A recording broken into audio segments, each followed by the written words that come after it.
ओम शांति। अव्यक्तवाणी 17 मई 1969। जादू मंत्र का दर्पण। 8वां पॉइंट है, अव्यक्त मिलन भी वही कर सकता है जो अव्यक्त स्थिति में हो। वर्तमान समय अव्यक्त स्थिति में ज़्यादा कमी देखने में आती है। दो बातों में तो ठीक है, बाकी तीसरी बात की कमी है। एक है कथन, दूसरा मंथन। यह दो बातें तो ठीक है ना? यह दोनों सहज है। तीसरी बात कुछ सूक्ष्म है। बाबा कहते हैं, अव्यक्त मिलन भी वही कर सकता है जो अव्यक्त स्थिति में हो। बच्चों के लिए यह सबसे बड़ी बात है ज्ञान की, कि अगर आप अव्यक्त स्थिति में नहीं है तो अव्यक्त मिलन नहीं मना सकते, मुश्किल है। बच्चे चाहते तो है कि बाप से मिले, पर बाप से मिलने के लिए आपको आपके स्थिति में आना पड़ेगा। बिना स्थिति के बाप नहीं मिलेगा। इस दुनिया में भी अगर आपका क्वालिफिकेशन नहीं है तो उस क्वालिफिकेशन को मैच होने वाले व्यक्ति से आप नहीं मिल सकते। आपको एक दर्जा चाहिए किसी को मिलने के लिए भी, उसके बिना आप नहीं मिल सकते। इस दुनिया में पीएम सीएम को मिलने के लिए भी कुछ आपकी पात्रता चाहिए। पात्रता के बिना कुछ नहीं होता। दुनिया में कोई ऐसी जगह भी है जहां पर आपको प्रॉपर उस प्रकार का ड्रेस कोड पहन के ही जाना अलाउड है, वरना आपको अलाउ नहीं किया जाएगा। सार वही है कि जब तक आप आपके स्वरूप में नहीं आते जो इस दुनिया में आवश्यक है, तब तक इस दुनिया के उस व्यक्ति से भी आप नहीं मिल सकते। तब तक उस जगह को भी आप विजिट नहीं कर सकते। यहाँ तो बाप से मिलने की बात है। तो बाप से मिलने के लिए अव्यक्त स्थिति में आना बहुत आवश्यक है। बिना अव्यक्त स्थिति के आप मिलन नहीं मना सकते, कितनी भी कोशिश कीजिए। जो बच्चे अव्यक्त स्थिति में हैं, उन्हीं को बाप की मुरली समझ में आएगी, उन्हीं को यह ज्ञान समझ में आएगा। बाकी बस हाजिरी लगाएंगे, बाकी बस सुनेंगे, कहेंगे कि इतने साल से हम ज्ञान में चल रहे हैं। उनके अंदर कोई बदलाव नहीं दिखेगा। बदलाव सिर्फ अव्यक्त स्थिति में रहने वालों के अंदर दिखेगा। अव्यक्त स्थिति में रहेंगे, मुरली अंदर उतर जाएगी। समझ की बात है बच्चों के लिए। बच्चे ज्ञान तो लेते हैं, पर बच्चों को पता नहीं है कि ज्ञान हम किससे लेते हैं। ज्ञान देने वाला कौन है, सुनाने वाला कौन है, वह अवेयरनेस नहीं है। और सभी बच्चों के लिए बाबा कहेंगे, जिनको अवेयरनेस नहीं है ना, उनके हाथ से एक दिन बाप छूट जाएगा। बाबा अभी आपको बताता है, जिनको ज्ञान योग का और बाप का अवेयरनेस नहीं है, उनके हाथ से बाप छूट जाएगा। फिर भले वो कहा भी जाए, बाप को कोई फिक्र नहीं है। बाप को कोई पड़ी नहीं है कि उनका क्या होगा, क्योंकि बाप आदि से लेकर अंत तक बच्चों को अवेयरनेस में लाने की कोशिश कर रहा है। कितने आए कितने गए, बाप को कोई फर्क नहीं पड़ता। बाप का कार्य चल ही रहा है। आपके एक के रुकने से या दो के जाने से कुछ बिगड़ेगा नहीं या कुछ सुधरेगा नहीं। यहाँ आप आए हो अपने लिए, बाप के लिए नहीं आए हो। समझ की बात है बच्चों के लिए। इसलिए जो शिक्षाएं बच्चों को मिल रही है लेने की कोशिश कीजिए। इस बात को भी ध्यान में रखिए, जितने सेकंड आप बाप के ऊपर नाराज होंगे उतने दिन संगम के आपके माइनस होंगे, बाप के साथ के। इस बात को ध्यान में रखना, मजाक नहीं समझना। जब आप पर बीतेगी तो पता चलेगा। इसलिए बाबा के ज्ञान को बहुत ज़्यादा सीरियसली लिया जाता है, बहुत ज़्यादा। आदि में अच्छे अच्छे बच्चे बाबा को भोजन खिलाने वाले चले गए, नहीं रहे। संदेशिया भी चली गई, ऊपर से मैसेज लाकर बाबा को सुनाने वाली, बाबा को भोजन बनाने वाले, खिलाने वाले चले गए। बाबा को कोई फर्क नहीं पड़ा, कार्य चलता रहेगा। इस बात का ध्यान रखना। इसलिए अव्यक्त स्थिति में आएंगे तो बाप को समझ पाएंगे, बाप को समझा तो जीवन की उन्नति कर पाएंगे। वरना बाबा कहते हैं ड्रामा। आपके एक के ना सुधरने से बाबा को कोई फर्क नहीं पड़ेगा, फर्क आप ही को पड़ेगा, क्योंकि बाबा के 33 करोड़ तो बनने ही है। इसलिए शिक्षाओं को धारण करो, समझो। जो शिक्षाओं को धारण नहीं करते उनका इस ज्ञान में कोई काम नहीं है। जो बाप की श्रीमत को फॉलो नहीं कर सकते वो यहाँ ना आए, बाप के पास ना आए, रहे भी नहीं, कोई प्रोग्राम भी अटेंड ना करे, भट्टी में भी ना आए, क्योंकि बाप को समझा नहीं है, श्रीमत को समझा नहीं है, तो उनका यहाँ कोई काम नहीं है। विश्व परिवर्तन के लिए बाप अकेला काफी है। इसलिए अपने जीवन को बनाना चाहते हो तो अव्यक्त स्थिति में आ जाओ। बाप की पहली श्रीमत है कि अव्यक्त स्थिति में आ जाओ। अव्यक्त स्थिति में आएंगे तो ही अव्यक्त मिलन मना पाएंगे और तो ही बाप की शिक्षाओं को समझ पाएंगे। वरना ऐसे ही लाइट लेते रहेंगे और जीवन कभी बदलेगी नहीं। जैसे थे वैसे रहेंगे और बाप का नाम बदनाम करेंगे अंत में, कि बाप के साथ रहकर क्या सीखा आपने, कौन सी अवस्था को पाया, कहाँ तक पहुंचे। ऐसे बच्चे होंगे। इसलिए अव्यक्त मिलन भी वही कर सकता है जो अव्यक्त स्थिति में हो। अगर अव्यक्त स्थिति में नहीं है तो आप अव्यक्त मिलन नहीं मना सकते। अभी भी ज्ञान सुन रहे हो, अपनी स्थिति को चेक करो। अगर स्थिति नहीं है तो उठ के चले जाओ, यहां आपका कोई काम नहीं है। ज्ञान सुनना बंद कर दो। स्थिति में होंगे तो ही यहां बैठो, वरना मत बैठो। बाबा कहते जरूरत नहीं हॉल भरने की। समझ की बात है बच्चों के लिए। यह कोई टाइम पास के लिए आध्यात्मिक संस्था नहीं बनी हुई है कि बस आए, मौज मस्ती की और चले गए। अपने को सुधारने के लिए बनी है, अपना कल्याण करने के लिए बनी है। और नहीं कर सकते, आपको दरवाजा खुला है। अगर अपनी जीवन को बनाना चाहते हैं तो बैठिए, वरना मत बैठिए। समझ की बात है बच्चों के लिए।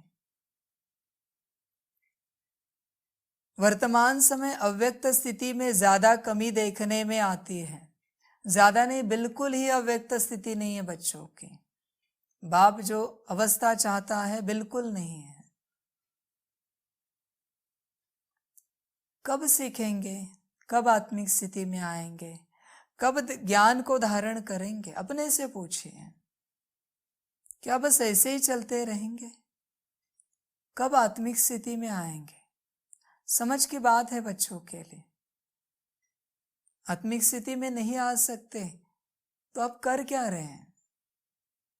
अव्यक्त अवस्था को पाने के लिए आप इस ज्ञान के रास्ते पर चल रहे हो। बच्चे कोशिश भी नहीं कर रहे, कुछ हाथ पैर भी नहीं हिला रहे, और बस चल रहे हैं। लगता है कि अपने आप अव्यक्त अवस्था हो जाएगी। इस गलत फहमी में नहीं रहना।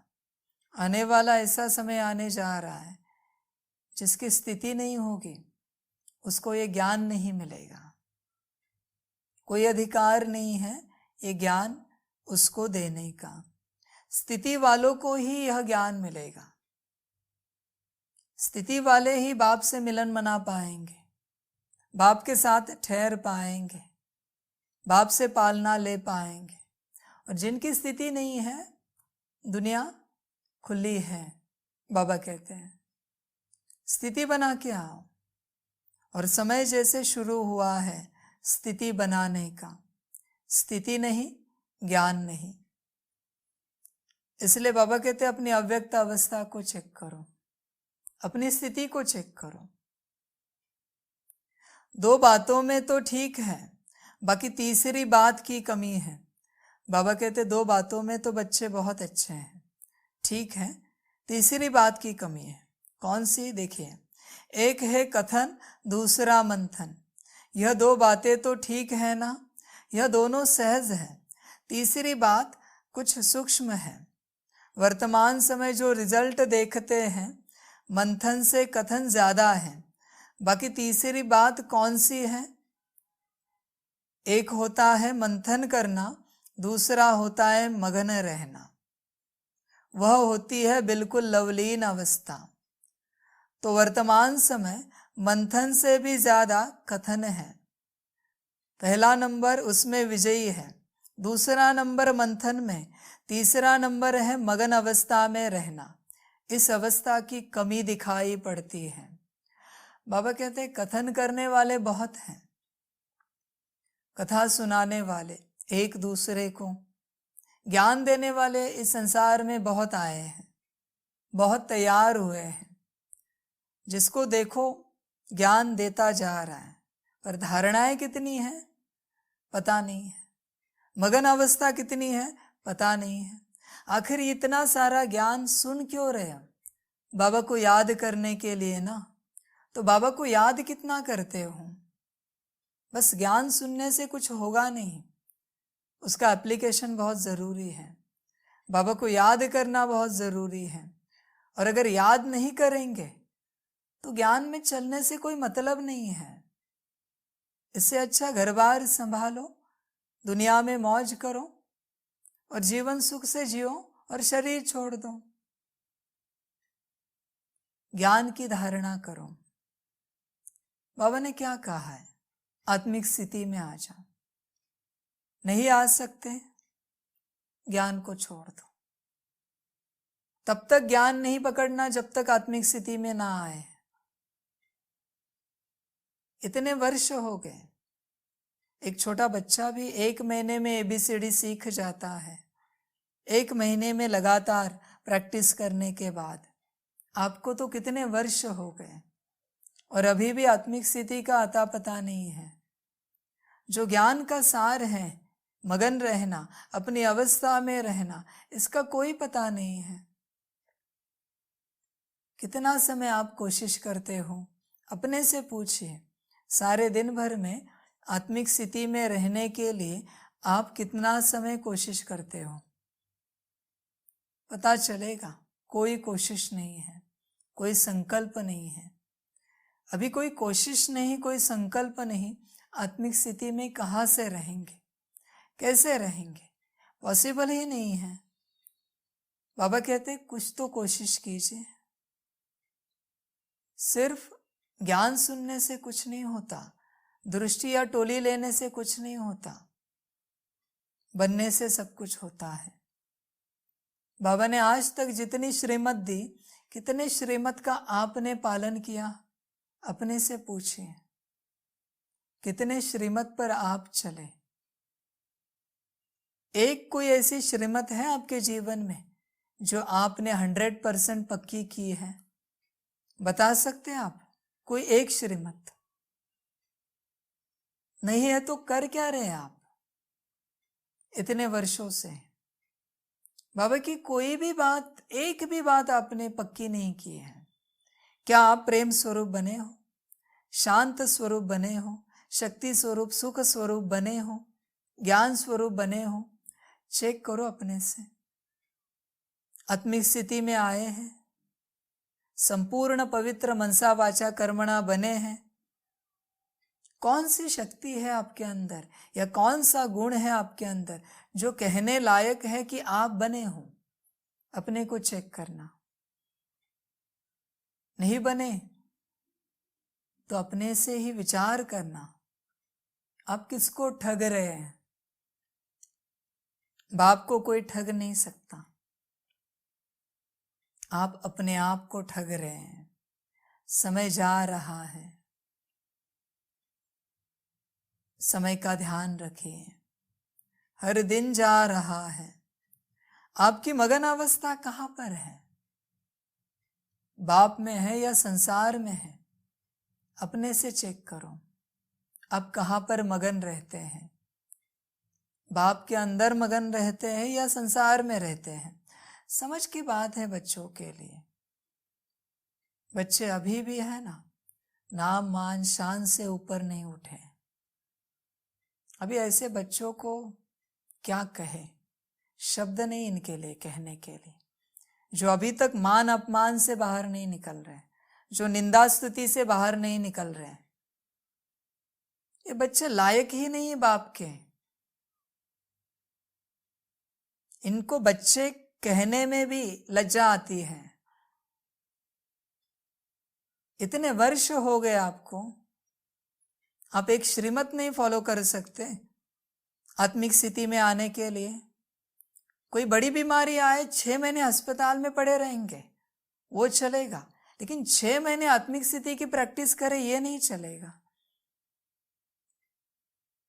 सारा संसार खत्म हो जाए, बाढ़ में कोई बड़ा अकाल आ जाए या भूकंप हो जाए, वो चलेगा, पर घर में बैठकर शांति से आत्मिक स्थिति की प्रैक्टिस नहीं कर सकते। कितने वर्ष हो गए। बाबा कहते आपको जरा भी लज्जा नहीं आती? आप सोचिए, विचार कीजिए अपने से। नए नए बच्चे, उनकी बात छोड़ दीजिए, आपको कितने साल हुए, थोड़ा भी कुछ लगता नहीं है कि बाप की श्रीमत पर हम चलते नहीं हैं? विचार कीजिए अपने से। ऐसे ही चलेंगे तो आपका क्या होगा? विचार कीजिए। अभी भी अंत का समय चल रहा है, अभी भी शांति में बैठकर सोचिए कि आपको करना क्या है, अब किस लिए ज्ञान में आए हो, धारणा कौन सी करनी है, बाप कहता क्या है, आप कर क्या रहे हो? विचार कीजिए। आप कल के भरोसे जी रहे हो, बस इस बात को याद रखना, कल खत्म हो चुका है। बाबा कहते कल कल करते ही ये बच्चे शरीर छोड़ेंगे। कल कल करते, अंत में सब ड्रामा क्लियर होगा, सभी के सामने क्लियर होगा। बाप शिक्षाएं दे रहा है लंबे समय से, शिक्षाएं धारण नहीं किए ना, इसका भी बोझ आपके माथे पर आएगा। इस बात का ध्यान रखना। फिर नहीं कहना कि बाबा गलती हो गई। धर्मराज के सामने मुंह भी नहीं खोल सकते, मुंह पर डंडा मार देगा। इसलिए बाबा अभी भी आपको सावधान कर रहा है। समय जा रहा है, अपनी स्थिति में आओ, अपने को समझो, ज्ञान को समझो, बाप की श्रीमत को समझो। समय खत्म हो रहा है, समझने की कोशिश करो। अपनी मगन अवस्था बनाओ, अपने में मगन हो जाओ। बस हो गया कथन करना, दूसरों को ज्ञान देना। अभी मगन अवस्था का समय है, अपने में मगन हो जाओ।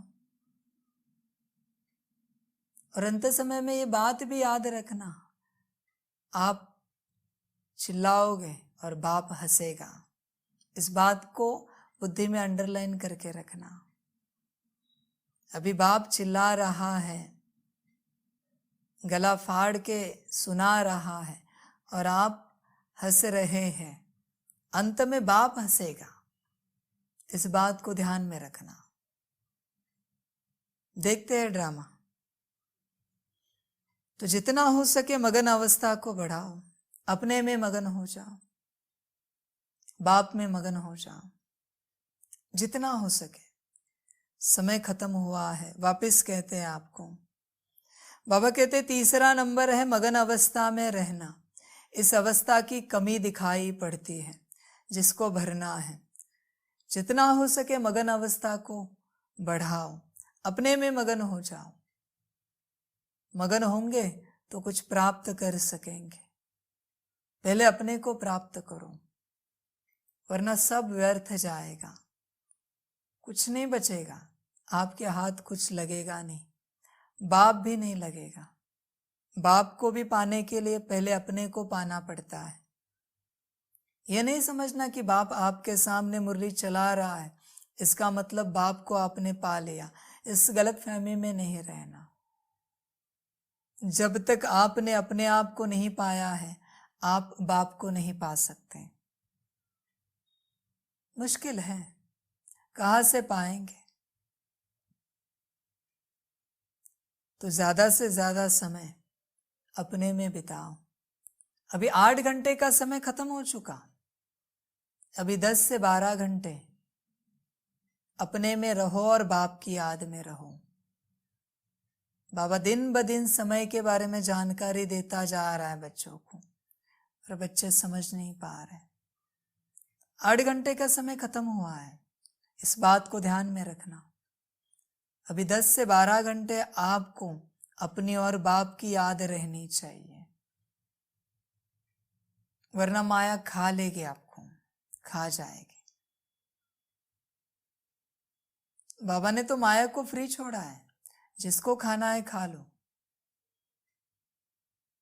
सब तेरे शिकार हैं, जिसकी शिकार करनी है कर लो, मैदान खुला है आपके हाथ में। जो मगन अवस्था में रहेंगे, जो मगन अवस्था में होंगे, उन्हों की चाल चलन से क्या देखने में आएगा? अलौकिकता और अतीन्द्रिय सुख। बाबा कहते अपनी अवस्था को चेक करो। अगर मगन अवस्था में होंगे ना, तो आपकी चाल चलन से अलौकिकता और अतीन्द्रिय सुख देखने में आता है। आपके चेहरे पर क्या लगा रहता है चेक करना। अतीन्द्रिय सुख दिखता है, अलौकिकता दिखती है, या गोबर लगा हुआ है चेक करना। चेहरा कैसा है चेक करना। बाप के साथ बच्चे चल रहे हैं, बाप का ज्ञान ले रहे हैं, फिर भी चेहरा क्या है? कभी सोचा है ज्ञान कौन देता है? इतने वर्षों से बाप ज्ञान दे रहा है, कभी सोचा है क्या आपने? कभी समझा है? बाबा कहते समय देखो ऐसे बच्चों के लिए क्या तोहफा लेके आता है।